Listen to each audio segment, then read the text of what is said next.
It is the November 11th edition of the PFF Forecast. We've got a fun one here. We've got Kevin Cole and Bruce Gradkowski coming on. We're going to talk the MVP quarterbacks and the young quarterbacks. We're going to pick our favorites and rank them and do all that stuff. It'll be a lot of fun. But first, we're going to run through the slate and pick the lock of the week. So let's rock. Let's Rizzock. Alrighty. Where would you like to start, Mr. Steak Chef? I'm not betting. Hibachi. Okay. Let's start in Las Vegas, where all dreams come true. A great place to start. Broncos +5. What do you think? This was one that I circled as well, and I struggle with this because I worry about Drew Lock and the ability to put together a full game. However, here's what I'll come back to. I think we finally saw what Jerry Jeudy can be for this offense last week. 7 catches, all of them with a step or more of separation, and it's not as if the Raiders know how to cover anybody. Raiders almost blew it to our friends, the yes, Las Vegas Chargers. And here's what I'll say about the Raiders, from personal experience. Every time you believe that they figured it out, they have not. So this is only the second time all year they've been favored. They did come through against Carolina in week 1, but this is just the second time. So that one I like a decent amount. What is your is Drew Lock your biggest concern there? Drew Lock. Yeah. Okay. Let's go now to Sunday night. Where? Ooh. I am going to make the case for 2 things. The first is the Patriots getting 7. At home. Yes, at home. Maybe Gilmore coming back. Gilmore, I believe, should be back. Okay, they scrape out this win against the Jets. It is ugly. But here are the good things. I saw receivers that actually made a few plays. The Jacoby Myers call out in the props was brilliant. Cam Newton looked good. Getting Gilmore back is massive. And I am nervous about the Baltimore Ravens offense. Stanley being out, obviously Yanda, Calais Campbell doubtful. Mm-hmm. Humphrey coming back from COVID. Might get Mark Ingram back though, so which again kind of hurts because they don't get Dobbins as much. Yeah, I love Mark Ingram though. I don't mind this at all. The thing with Newton, the hard part, I was talking to Bruce about this on grad school, and he was saying it does look like he's laboring a little bit when he tries to throw the ball over 15 yards downfield, doesn't it? Kind of, but I also feel like that's just the way he moves. Yeah, okay. Because here's the thing with Lamar. Lamar, 97 pass rating when clean, 91 when pressured, more turnover-worthy plays than big-time throws. Newton is not throwing a ton of turnover-worthy plays. They've had a bunch of turnovers, but kind of the bad luck kind. Mm-hmm. There's a little bit of spunk there with Damian Harris, with Rex Burkhead in the backfield. Like, they obviously are going with the hot hand, which is always the best approach to take. Bird and Jacoby Myers have been fine. It's not a bad thing. 7 points getting. I mean, Belichick getting 7 at home. I mean, think about that. That's never going to happen much. So here's the thing. Go back to last year when they played on Sunday night, and everyone was on the Patriots because the Belichick, versus a young quarterback and their defense. Yeah. Okay. They actually did a good job against Lamar. The reason they struggled was their offense was a disaster. Because Brady, and they turned it over. Yeah. So, and there was still a chance there. Okay. Here's one that I kind of like, but this number, you're not getting the best of it anymore. You should have bet it early in the week. Bengals +7 in Pittsburgh. I'm right there with you. You could have gotten it. Was it all the way? Was it 9.5, 10? Yeah, 9.5. Listen to our podcast on Monday morning. But because right now our depth charts have Rudolph in. Well, because we don't know about Big Ben. Yeah. The expectation, I think, is that Big Ben. By the way, there's a quote from Bruce upcoming here about Big Ben under. There's like Big Ben and under the sheets. They weren't like. It made me pause for a second here, but like. Stop a it. question mark here about Big Ben. Because Big Ben is like not that efficient this year. Right. I mean, I think it's moved down a little bit because of the question mark there. But I would make the claim that this is all about whether you think that the Cincinnati Bengals offense has figured out what a blitz is. Because against the Ravens, they were an atrocity. It was like they'd literally never seen more than 4 guys rush the passer, and it was a disaster. A lot of offensive line issues in this game too. Let's lay off of this one because the numbers bad. You're not getting the best of it, and it's just okay. Are thou ready? We took Arizona over. Now it's 56 from 54. That's probably no value there anymore. Are you ready? Are you ready? I'm not going Vikings. I'm not pitching you the Vikings. I want to tease you a little bit. Oh, nice. Tomorrow, the Indianapolis Colts play the Tennessee Titans. I've talked a lot about how the Indianapolis Colts are fraudulent. They've played one of the easiest schedules in the NFL. Phillip Rivers looks like he's 95, yada, yada, yada, yada, yada. The Titans are kind of there too.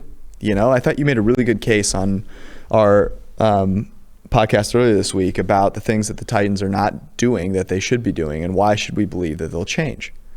Meanwhile, the Colts are a team that I feel like kind of can keep this close. Okay, so they're -2 right now. Tease them out to +2, tease them out to +8. We then go to the Los Angeles Chargers of Anaheim, who play the Miami Dolphins. The Chargers will not win this game, but they'll have a chance to, and that means that it stays within 8.5. They're a 2.5-point underdog. Tease it out to 8.5. So you want tease Colts 8. Chargers 8.5. That we've already picked that early in the week when Colts were 2.5. Mm-hmm. Now, if you don't like that, I have another leg. Ooh, a third leg. Okay. And this is our boy, and I think you're going to like this one. Now, we're not getting the full 8.5, which is tough. However, Josh Allen, 2-point dog in Arizona. Yeah, 56 though. The total. I know it's tough. I know, but. Do you see if they win by more than 8 points, 8 or more points, that's a blowout against the Bills, right? Are the Cardinals now? Here's what worries me about this game: the Cardinals just lost to the Dolphins, humiliated, and the Bills are on top of the world. They just beat Russell Wilson. Anyways, those are my teaser options. I don't mind them. I don't like not being able to get the full 8.5, right? But. You don't want to tease Pittsburgh down with all the uncertainty. You don't want to tease the Ravens down because we don't see line value there. You don't want to tease Saints down because you still get a hanging 3. Seattle Rams is going to be a big scoring game with a lot of variance.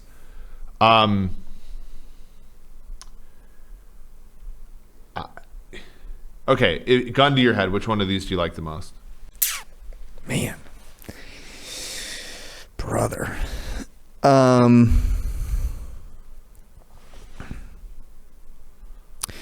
think given the total of the two, man, this is hard. I like the Colts with, I think, the better coach, although I like Vrabel and Arthur Smith. And the pick 6 opportunities for Rivers. Can you imagine if we're down 3 here and he just flails one into the flat? No, I can't. Okay. Okay, so you want to throw Colts out? You like the Chargers because we get that little hook there. I actually like the Denver Broncos +5. Do you? That's my favorite one. I hate it. That's why I like it. That's why you like it? Because Alexander Johnson's a really good linebacker. They have Justin Simmons. The best player on the Raiders is a tight end. They could probably neutralize him. Let me look at total here is 50.5. Yeah. The Raiders, dude, man, like this is like the Raiders going on the road last year being 3-point favorites to the Jets. It's just like they're not ready for this yet. Okay, one more. Okay. One more. One of the best game of the year last year was Niners Saints. Total here is 49. I can't. Shanahan does not have 2 bad games in a row. Yes, but the extra rest. The Saints are a slow team. The Saints 49 in the year 2020? The Saints are a slow team, man. I mean, unless we stop counting points that have died in the first quarter. The points in the first half of the game are legal. The points in the ones we left along the way are illegal. All right, let's go Broncos. Broncos +5. I like you're wearing Broncos colors. You feel confident. I have been giving you shit about the steak dinners that I've won off you all week. I apologize. I love you. You're one of my dearest friends. And so I'm riding with you. I'm all in. Okay. You heard it here. The lock of the week, the Denver Broncos +5. You and I will be back. Saturday nights have become a real blast for me because we hop on there. We alternate which one of us is like a little tilted out of our minds because of the college football. And we go over props and the lines at that point, and you can listen to it Sunday morning. We're going to get to Bruce and Kevin Cole here in a second. Bruce Gradkowski, you can hear him on any radio show. He will be there. He's such a hustler. But if you don't follow on Instagram, you should. He has great content there. And then Kevin Cole, who does so much awesome work for us. His articles are fantastic. The MVP race article that we reference is one that you should go check out. He and Timo, PFF_Moo, they both are awesome. And then he's got a great podcast that not enough people have started discovering yet. And that is, I think, sneakily, the best named podcast in the game right now. Well, especially on our network. Yes, well, our network, Kevin does such a good job of having conversations with really smart people. Yes. Like I think he does a great job there. He's a conversationalist. And there's he also can have different people on the show than we can because he doesn't talk about gambling. So it's a pretty it's a nice compliment to what we do. And he it is called the Unexpected Points Podcast, and you should go subscribe and listen to it. The nice thing about them is largely they're evergreen in that the conversations bear relevance. So he's got some good people that he's talked to, Mina Kimes, Josh Hermsmeyer. You should go check it out. Michael Lopez, Director of Football Data, NFL. I will say this, I have not been a guest yet, so we have not yet dissected the food scene in Cincinnati or other cities of note. Right. I've been waiting for my opportunity. We'll see if I get one. Anyways, let's get to Bruce and Kev. All right, it has been a long time coming for Bruce Gradkowski to make his triumphant return, and Kevin Cole as well. So we figured, why don't we do a little quarterback roundtable? And I think it's the perfect time because there's been a lot of talk about the young quarterbacks. We'll hit them in a second. But let's start with the MVP. It has been Russell Wilson, no question about it. He's going to win it unanimously through 3 weeks. It was Aaron Rodgers. Patrick Mahomes was not playing very well through 4 weeks. Now all of a sudden Patrick Mahomes is dominating everyone. Russell Wilson's throwing picks. This thing has gone all over the place. Let's start with you, Kev, because I feel like you've been pretty passionate about the Russell versus Mahomes thing. And what's your take on both the path that the MVP race has taken and where it's going to end up? Yeah, I mean, I think the path has been, there's a lot of up and down to it, obviously. I think what I would say is where we're at now is kind of what we expected. You mentioned how Mahomes, these last couple of weeks, he's had these big performances, a lot of yards, a lot of touchdowns. He hasn't thrown many interceptions, but his play hasn't really changed that much. And I think it's somewhat the same for Russell Wilson. I mean, Wilson had some monster games, but he also had some poor performances, like the Vikings game. He really wasn't that good, but he came back to win at the end. So that's the type of noise, the wins, the close wins, the close losses, whether something ends up being an interception or a dropped interception. That's the thing on a week-to-week basis that seems to be driving a lot of the MVP market. Whereas the slow and steady thing is that Mahomes just has a bit of an advantage in how he plays, mostly because he doesn't take sacks, but also because he's been so good converting third downs, and he just continues to do that this season.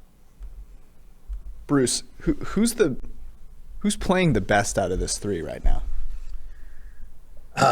Man, I mean, if Wilson didn't have a down week a little bit, that's my guy. I want to see Wilson get it.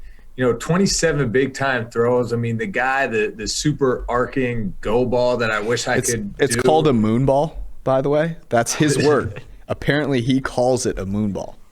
He's proud of his moon ball. I mean, that thing is, that lays up there for that's hard for a receiver to track sometimes. I mean, when you're waiting for that thing to come down, that's one of the hardest catches in football. But I think Russell Wilson has been playing well. I think, Kevin, great point on Mahomes. The stats are there. But, man, some of the throws he makes misses throws. Last week I just remember grading his game thinking, man, he's just missing too many throws. And you see the flags in the end zone. The wind looked like it could be a factor. But still, too many missed throws, I think, for me last week for Mahomes. And then Aaron Rodgers. You have to think Aaron Rodgers has been balling out. His intermediate passing grade, he leads us through these first 9 weeks. So he's playing really well. And can they sustain it? I think it's going to come down to the end. Who continues to play well and sustain it through the rest of the regular season? Of course, getting into playoff time. But, I think for me it's between Wilson and Rodgers. Did you have a patented throw, Bruce? It was probably the check down. The check. It's a baller. Checks down. It's all my arm strength can handle. Wasn't that Zach story where his coach basically was talking about Sean Hill in a meeting? He goes, "Yeah, he's a baller. He checks it down," and they all gave him shit for that. Sean Hill being the dad bod check down guy. What? Here's the thing about Mahomes, though, and I feel like this is why it's being overlooked. Are we already to the point where the Chiefs are such overwhelming favorites that it's just not notable?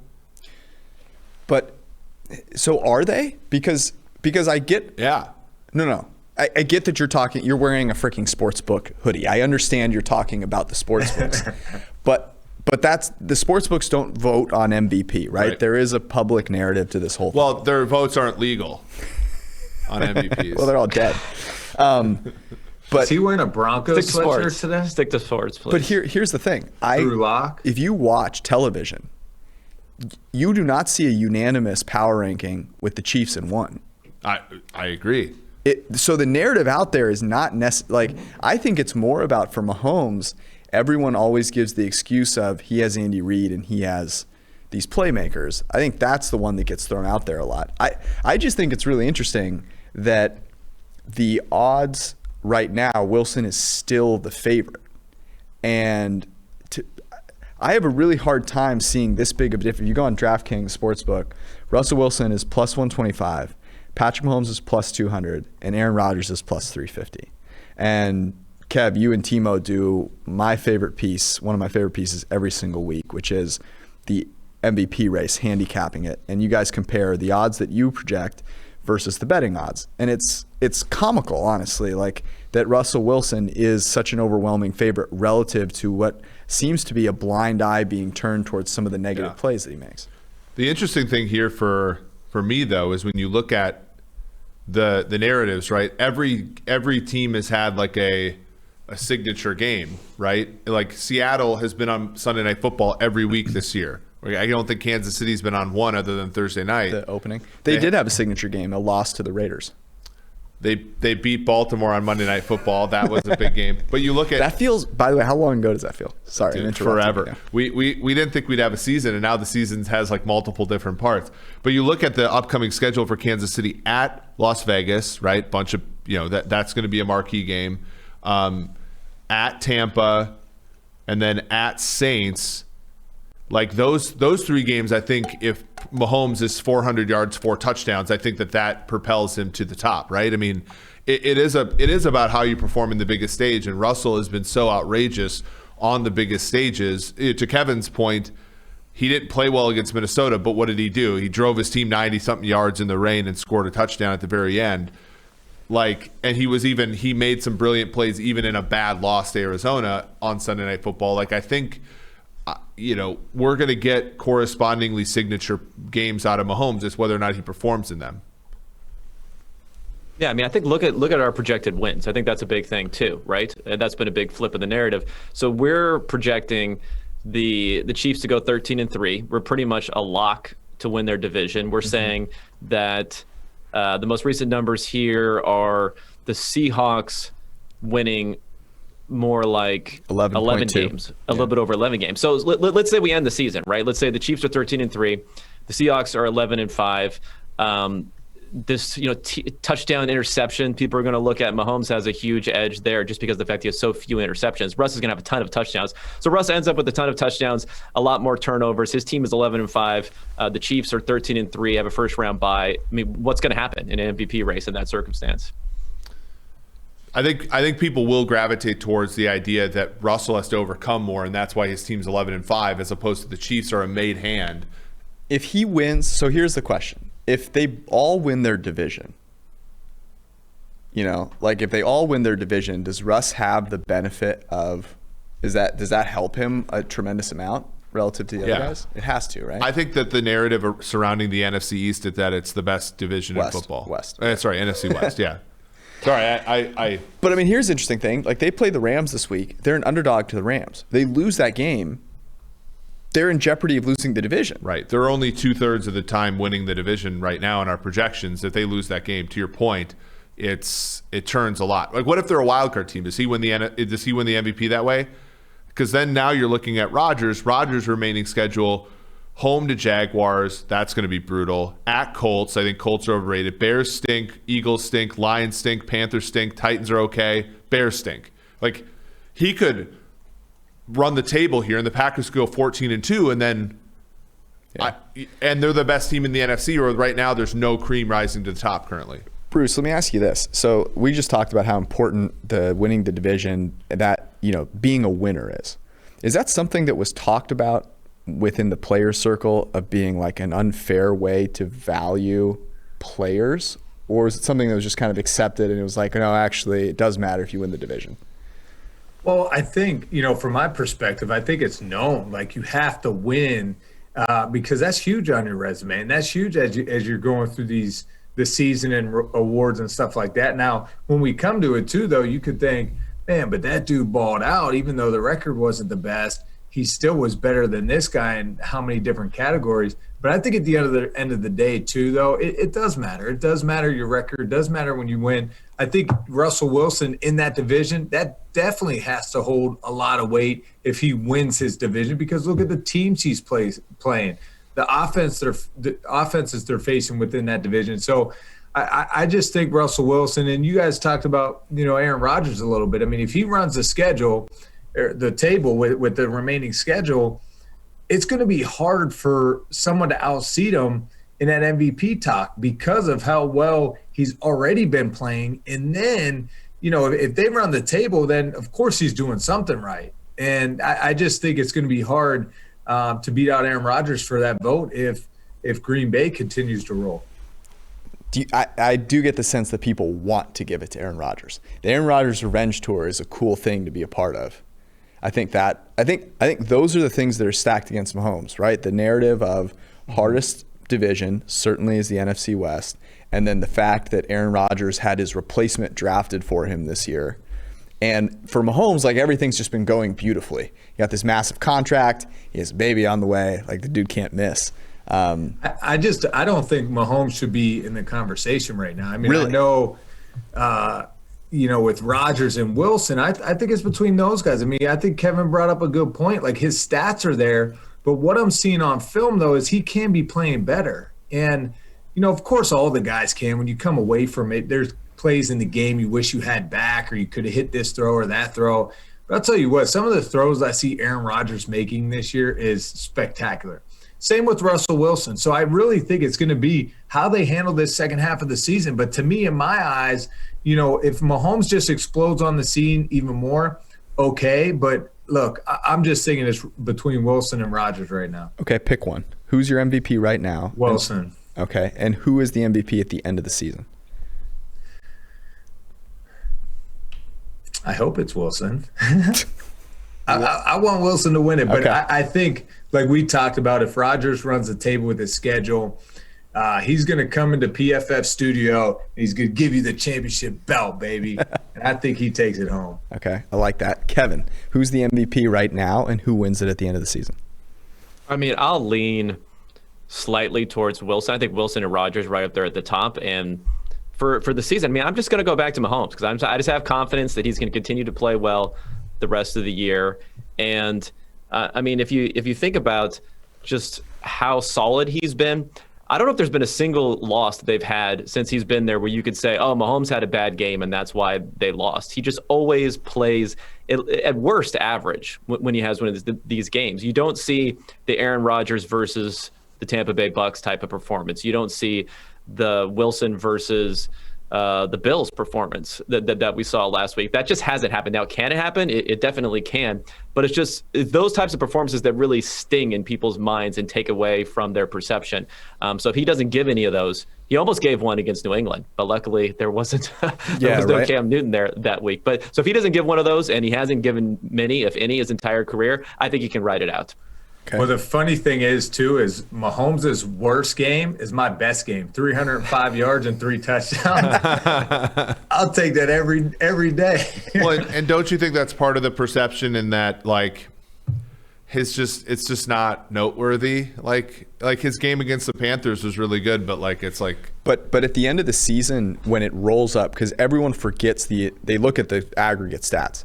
The fact that he doesn't have bad games comes through at the end when you go, holy shit, that's his stat line. That's where it shows up, right? I think it like adds on itself because the performances that are average, you kind of just say, oh yeah, whatever. You don't realize that that's his worst game. Whereas for Wilson, we're talking about how poorly he played.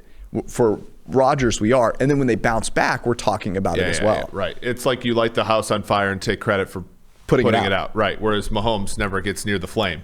That's literally how I've kept my relationship alive.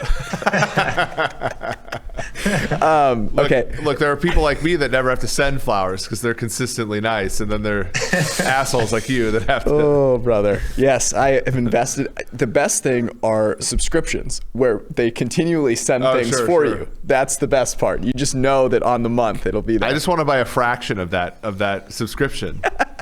So that it'll tilt Kevin. What we're talking about, by the way, for people that didn't hear it, was we were talking about how people now are splitting up shares of inanimate objects like sports cards, trading cards. So I encourage you not to do that. Okay, Eric, your MVP right now and who it is at the end of the season. I think right now, Aaron Rodgers would win it if we stopped everything. I think at the end And of that's the season, who you would vote for. No. I would vote for Mahomes. Mahomes is the most valuable player in football. Like Mahomes boy. Well, the Chiefs are 3 points better than the average team on a neutral field. They don't have a great defense. They've dealt with injuries along the offensive line and at wide receiver. They've had a non-trivial schedule, I think. And he just hasn't played really a bad game. And I think that will maintain itself. Like I think that's the safe bet. Like, but at the same time, who do I think people would vote for right now? I absolutely agree with Bruce. I think it would be It would be Rodgers or Wilson. And I think Rodgers has had every game be a good game sans one, and Wilson's had 2 bad games. So Go ahead and give it to Rodgers at this point if I'm voting, or if I'm thinking about how people are voting. Okay, I will go next. I think right now Aaron Rodgers would win in a very tightly contested race. If I had to pick one of the 3 to win at the end of the season, I would pick Mahomes every single time. The reason being what I think a lot of people have said here, like and what you mentioned. He's by far the best of this 3. So if I'm projecting play going forward and performance of his team going forward, it's not hard for me to see him winning it. But here's what I'll say. If I'm looking at the betting odds right now, if I can bet on Aaron Rodgers at plus 350, if he is anywhere in the ballpark of Mahomes' stat line and they win that division, I think he has a really good shot to win it because of the narrative. You don't think it has to be the 1 seed? I don't, because and here's the thing. In people's minds, the Green Bay Packers have stacked the box against Aaron Rodgers. Whereas the Kansas City Chiefs have this cavalry of ammunition I'm just messing up all my metaphors here, but they have all these weapons for him to leverage, right? The Green Bay Packers have refused to bring in receivers for him. So that's why it would be sweet if Rodgers did win it. Especially after drafting Jordan Love. Yeah. And him coming into the facility with the championship belt over his shoulder. It would be pretty sweet. You think he accepted an invitation to PFF? Dude, how incredible would his MVP speech be? Well, since it's not like the last time he gave an MVP speech, there was this strained, I would say, acknowledgement of Olivia Munn, who it was the most awkward, hey, thanks for staying by me, baby, or something like that, and it was it was cringeworthy. Let me give you a long shot here. Now, this is everyone's going to say no way, and that's why it's a long shot, right? So at current implied probability, MVP odds 1.6% for Drew Brees. Now, I don't I'm hate going to say this because they could win the NFC. His numbers actually have been a lot better than people think. I think people watched those first couple of games and said, "Oh, he's done," but he's just been creeping forward without Michael Thomas too. He was playing well there. There's going to be this split vote with Kamara, but if the Chiefs fall a little bit, let's say they don't get the number 1 seed in the AFC, the Saints get the number 1 seed. They've been playing out. Drew Brees never won an MVP award, right? His entire career, probably a top 5 quarterback of all time, doesn't have an MVP award. Everyone's complaining about the MVP votes for Wilson. But that's one thing I want to happen. Please give him a vote, no matter who wins, so we don't have to hear that anymore. But Brees, no award for a guy who should have an award over that type of career. He's been very good last 5-6 weeks. But do you think, let me ask you guys, because, I mean, we haven't even talked about the team that's undefeated right now and their quarterback. And don't you think that sometimes it comes hand in hand? And look, maybe the stats aren't there. Maybe, the play isn't all the way to Aaron Rodgers. But when your team is undefeated, don't you think the narrative kind of leans to, wait a minute, let me peek under the covers. What's going on over there in Pittsburgh? Here's my question. If the Pittsburgh Steelers go 16-0, do you think Roethlisberger has a shot to win the MVP? Yes, because I don't think they go 6-0 unless he plays appreciably better than what he's played now. Okay. So now he's averaging exactly less than 7 yards. He has to play, in order for that to happen, he has to play really well. So then there is a chance. Because I think you don't expect him to play that well. I think that's the only way. But yeah, because right now he's averaging less than 6 yards a pass attempt. He's not even on pace for 4,000 yards. He has shorter odds than Drew Brees. So he's Bruce, Brees is a longer shot. So more of a long shot than Rodgers. Well, and that's why I just brought up Big Ben and the Steelers, because when you bring up Drew Brees, it's like, but wait a second. I mean, remember all those bad games early in the year, and we're going to forget about them. And then we're seeing a team like the Steelers in a position they're at. Look, I agree with you guys. I think it has to get back to some of those big games. I was backing up Big Ben when he went back-to-back 6-touchdown games against Baltimore and the Colts. And I think I want to see those type of games. And if he does, I think the leash gets even shorter. If he comes on and explodes on the scene for the next few weeks or to end the season with some big monstrous games, I don't know. Does his name get thrown around more? That's interesting. I think the fact that their defense has been the storyline.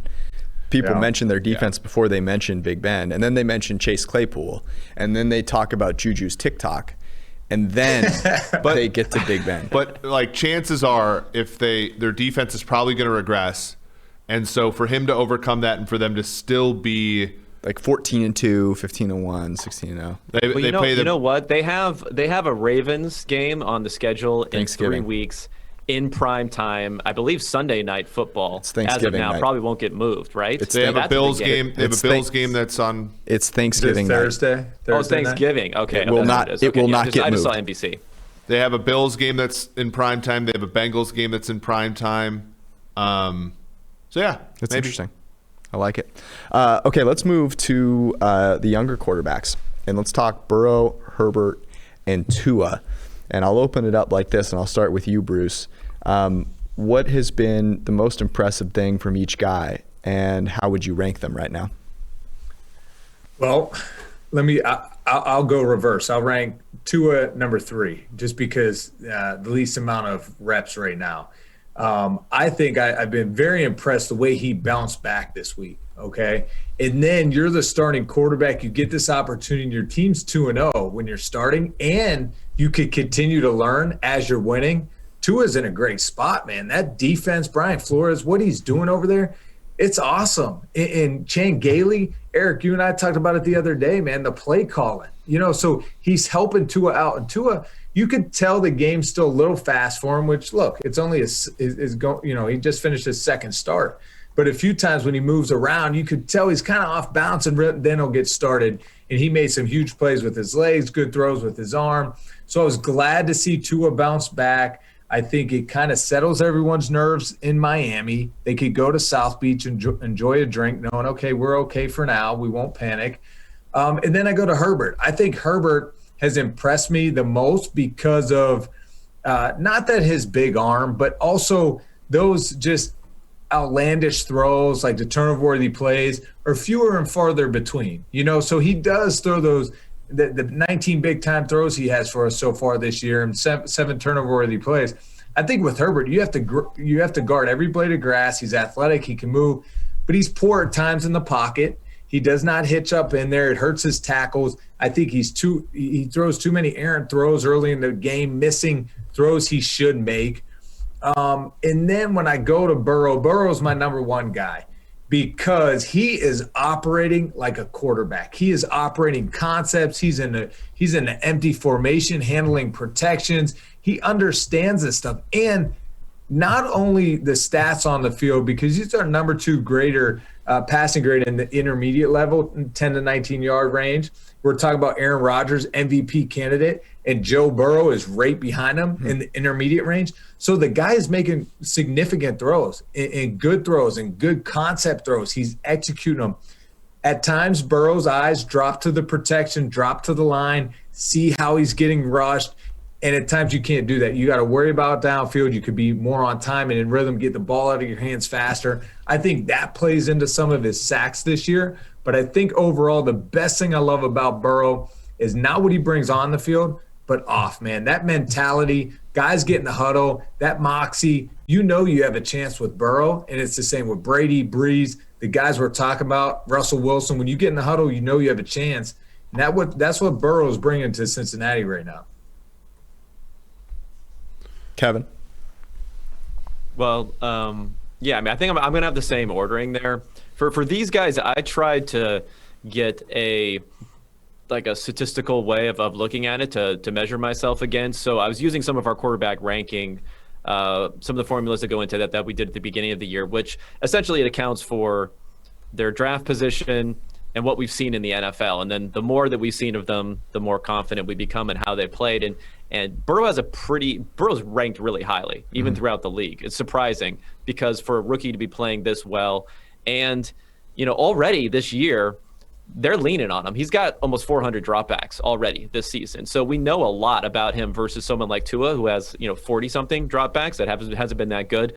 So I think it's close between Burrow and Herbert, but the only way you can lean Herbert over Burrow, in light of the fact that he was the number 1 pick, in light of the fact that we had him graded so much higher coming into this year, and the fact that we have him graded slightly higher this year, the only way you can do that is to try to do some sort of projection on what the upside is because of the arm strength and things like that. And I guess it's not enough for me to make that sort of projection. So I got those two up. I think Tua has a lot of potential, but because those guys have been good in a lot of action, you just have to separate them because we know so much more about them now. I mean, a lot of people say, oh, you don't know, it's only their rookie season. But the reality is if you can step in and look like you can play first season in the NFL, that means a lot for your projection going forward. Would you flip based on this? Would you pick Herbert over Tua? Yes, I would at this point. I mean, there's the injury concerns also, and I mean, we've like I said, we haven't seen much from Tua, right? We haven't seen much, but I think what we have seen, if there was going to be a concern about how he would play in the NFL, is that certain things, maybe the arm strength, how much he could actually move. I mean, he had some nice scrambles in that game, but those scrambles were, a few spins away from taking some hits, disaster. Quite honestly, like blacked out on those moves. I was holding my breath a little bit on some of those scrambles. So just because of that, I think Tua can be very efficient doing what he did this last game. But that's not a quarterback, you said, who's going out there and is just gunslinging his way to victory. So I would be more concerned of whether he can do that. And like I said, 300, 400 dropbacks, I'm willing to take that as a significant amount of evidence to go ahead and separate them. It's so interesting for me because Herbert has everything that we think is unstable. His positively graded throw rate's immense. His accuracy plus rating is top 10 in the league. But then when you look at like ability to avoid negative plays, if you look at just straight up accuracy rate, like not like Herbert makes the splash plays more than Burrow does. And I think he's probably capable of that. But in the long run, what do you need? You need a guy whose floor is high. And when I think about Burrow in Cincinnati, the offensive line's garbage. AJ Green, who back when Bruce threw him his first career touchdown was awesome, but now is a shell of himself. You're acclimating a couple. You're taking a while to find out that Tyler Boyd's your best receiver and T. Higgins is good. Whereas in Los Angeles, you have Keenan Allen, you have Hunter Henry, you have Mike Williams, so on and so forth. I still long-term would take Burrow. Herbert has shown me, though, to Kevin's point, I'd much rather see a guy perform well early and then have to regress off of that than perform like shit and then have to Sam Darnold hanging our way to him in year 4. But at the same time, I'm still going to reserve. I think I'd still put Tua on par with Herbert just because of our prior, just because I haven't seen enough. So, and that gets me to my thing, which is like, is the gap bigger between Burrow and Herbert or Herbert and Tua? And it seems like for you, it's between Burrow and Herbert. I still think Burrow is a better prospect by a decent amount. Herbert, and although Tua's accuracy stuff has to look good the first 2 weeks, he's been like a kind of a gamer. Herbert has been awesome, but I don't know how sustainable some of the things he's doing is. Yep, I'm with you. I have the same ordering, but I have Herbert and Tua like right there because I refuse to be a prisoner to the instability of some of the things that Herbert's doing. And the simple fact that I think Herbert is playing with a top 7 roster. The Chargers have offensive line is not good. It's not good. Offensive line is not good. It's not good. But Shane Steichen's cracked the top 10 in play caller ranking this week. I mean, the fact that they are continuously like losing these games is, and I don't want to be a QB wins guy, but I think he should be doing a little bit more. And I think the fact that he is doing things that we need to see from a quarterback with that type of supporting cast, his grade from a clean pocket is 10 points lower than that of Burrow. So Burrow to me is still head and shoulders above it. I'm gonna go with Bruce on this. Would you change the order that you drafted Herbert and Tua? Man. No. I'm gonna keep my faith in Tua because here's my concern with Tua. When I watch him play, he's not the biggest guy, right? And he doesn't have the biggest arm. And Kevin, like you said, some of those spin moves, you're not always going to get away. Like, that's not going to work. It just happened that it was like a clean enough area that he didn't spin into TJ Watt just smacking him across the face. But the thing I think Tua will learn and grow, and I think the rhythm will start to kind of help him out. He's athletic enough. I'm just worried that he is a smaller frame guy, that the pocket collapses and closes tight, and it's hard, and it closes fast in the NFL, man. And so with Herbert being the bigger tight body, you can almost make things work better. But here's also something I've been thinking about with Herbert. And look, I don't want to take anything away from him because I love what he's done this year. It's fun watching young quarterbacks explode on the scene and do some awesome things. But we haven't played in front of fans, really. And I know the Chargers don't pack their stadium in. but I'm talking about when you go on the road and it's a hostile environment and you're trying to call the plays in the huddle. You can barely hear yourself think. And you got to tell Keenan Allen what to do. You got to orchestrate the snap count, the shifts, the motions, and see the defense, get to an audible, change the protection. I don't know, man. I just think that pressure is going to get to Herbert at some point. I mean, we're seeing it now, and it's all fun, and we get all these big-time throws. But once the pressure hits, man, these fans are back in the stands, I don't think we're going to see the production we're seeing this year. I'm with it. I'm still taking Tua over Herbert. I love that guy. The injury concerns with Tua is obviously like he's probably more susceptible to injuries than other players, but it doesn't look like the knockoff effects have affected him athletically. I think it's improved. I said this on Sunday night. I think he's a better athlete than he was before because of the rehab. Is he even a better athlete than Herbert? Oh, Herbert's a. Oh no, I didn't mean. I don't think Tua is as good of an athlete as maybe some people might think that he is. I think he's functional, right? He can run, just like Ryan Fitzpatrick was running, right? Like he can functionally move. But if you timed him out in a 40 or something like that, is he breaking 4.55. I don't know. No, he's not, probably right? a 4.7 guy, No, which is but Bruce. What were you, a 4.6? 4.59, baby. Combine. okay, Google it. 4.59. What could you run right now? So I'm just saying he's, it's tougher in the NFL, right? Yes, you're right, Kevin. No, that's kind of my concern with Tua. Like, I want to believe he can make this happen, but he's not Kyler Murray. He's not Lamar Jackson. He's not, a Kyler Murray arm and Kyler Murray athleticism. So I don't know. I do have some concerns there. I mean, I hope it works out because I like the kid. I think, maybe the timing and rhythm can help and all that, but that's a legit concern. What would you run right now? Oh, man. Would I finish it or would I pop both hammies before I got to the 40? if both hammies stayed intact, what could you get? Maybe a 5 flat. I'm going to be – man, I haven't tried sprinting in so long. Dude, it's brutal. Dude, the first time you really try to all-out sprint, if you haven't in a while, you can feel your life pitter-pattering beneath your feet. So, real quick, George. So, I had a workout with the Texans after I got released. John Gruden released me. I go to the Rams for training camp. They released me. So, it's during the season. I go work out for the Texans week 2 or something. They bring me back week 7 when Schaub hurt his back. So, I'm thinking this is a no-brainer. They're going to sign me. Well, they have us run 40s again. And I'm joking with my buddy Tim Rattay. You remember Tim Rattay, the old backup? Niner's great. He was with me in Tampa, so we're buddies. And I look at Rattay and I said, hey, brother, don't get hurt running this 40. Don't pull a hammy. I'm running this 40, and I'm feeling good, man. I'm like, dude, I ain't flying. Like, this might be like a 4.3. and boom, I feel my hamstring pop.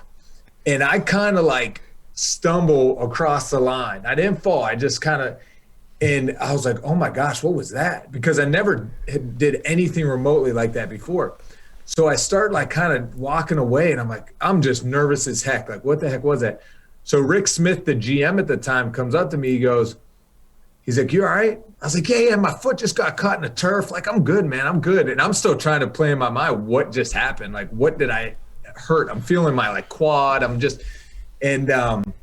We didn't even throw yet. So then all of a sudden we go to start throwing, and I'm like, okay, I can like side drop. Like, I can drop like a quarterback.